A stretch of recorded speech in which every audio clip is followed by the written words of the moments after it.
दोस्तों नमस्कार।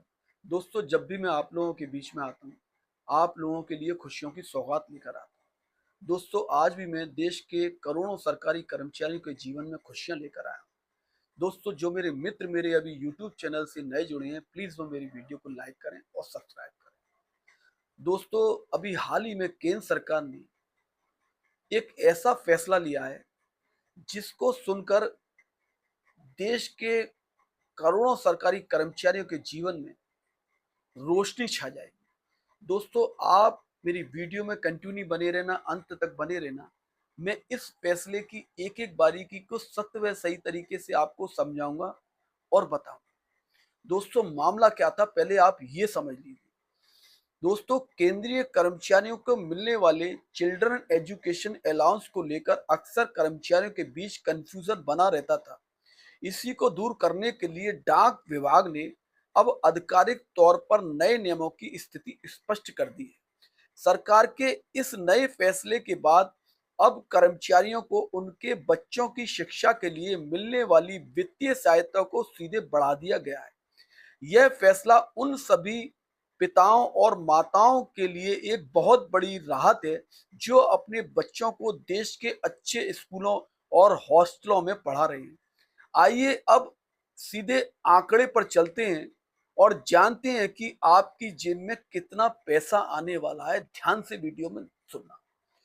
दोस्तों दो पॉइंटों में मैं आपको बताऊंगा। दोस्तों नंबर एक है चिल्ड्रन एजुकेशन अलाउंस। इसमें आपको 2,812 रुपए 50 पैसे प्रतिमाह मिलेंगे। नंबर दो है हॉस्टल सब्सिडी। इसमें आपको 8,437 रुपए 50 पैसे प्रतिमाह मिलेंगे। आइए अब इस पूरे कैलकुलेशन को ध्यान से समझते हैं कि नए आदेश के मुताबिक अब सरकारी कर्मचारियों को प्रति बच्चा 2,812 रुपए 50 पैसे का फिक्स मंथली अलाउंस मिलेगा। लेकिन सबसे बड़ी और धमाकेदार बात उनके लिए है जिनके बच्चे घर से दूर रहकर हॉस्टल में पढ़ाई कर रहे हैं।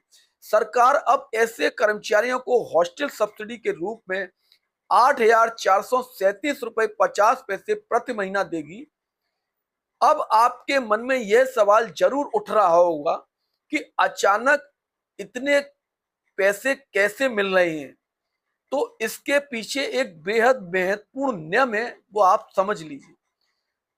ध्यान से समझना दोस्तों।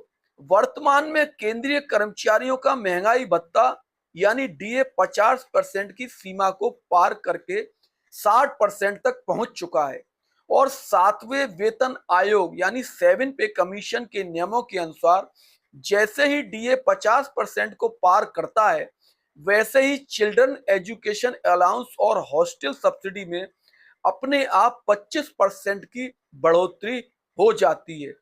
इसी 25% को हाइक का परिणाम कहते हैं। अब इसमें मैं आपको समझाऊंगा पात्रता और नियम क्या है, किसको मिलेगा और कैसे मिलेगा।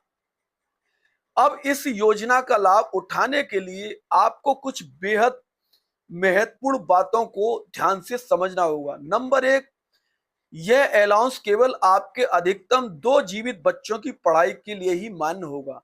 नंबर दो, यदि आपके बच्चे हॉस्टल में रह रहे हैं तो हॉस्टल सब्सिडी क्लेम करने के लिए आपको स्कूल या कॉलेज के प्रिंसिपल द्वारा जारी किया गया प्रमाणित बोनाफाइड सर्टिफिकेट और हॉस्टल के खर्च की मूल रसीद जमा करनी होगी। नंबर तीन, यह नियम तुरंत प्रभाव से लागू हो चुका है, इसलिए अगर आपने अभी तक इसके लिए रिम्बर्समेंट क्लेम नहीं किया है तो बिना देर किए अपने विभाग के एडमिनिस्ट्रेटिव सेक्शन से तुरंत संपर्क करिए। तो साथियों, महंगाई के इस दौर में बच्चों की उच्च शिक्षा और हॉस्टल के खर्चों को संभालना कितना मुश्किल होता है, इसे हम और आप बखूबी समझते हैं। ऐसे में सरकार का यह ऑटो रिवीजन वाला कदम वाकई लाखों परिवारों के लिए एक वरदान साबित होगा। दोस्तों मैंने अपनी इस वीडियो में बड़ी बारीकी से, सही तरीके से, लीगल तरीके से मैंने सब कुछ आपको बता दिया है। अगर आपको ये मेरी वीडियो अच्छी लगी हो तो आप मेरी वीडियो को लाइक करें, सब्सक्राइब करें, शेयर करें। अगर आपके आसपास कोई जनहित की ऐसी समस्या है तो आप बेधड़क मेरे कमेंट्स बॉक्स में जाकर उससे लिख सकते हैं। मैं उस समस्या पर लीगली सत्य व सही वीडियो बनाकर आपके और देश के सामने पेश करूंगा। धन्यवाद। जय हिंद, जय भारत।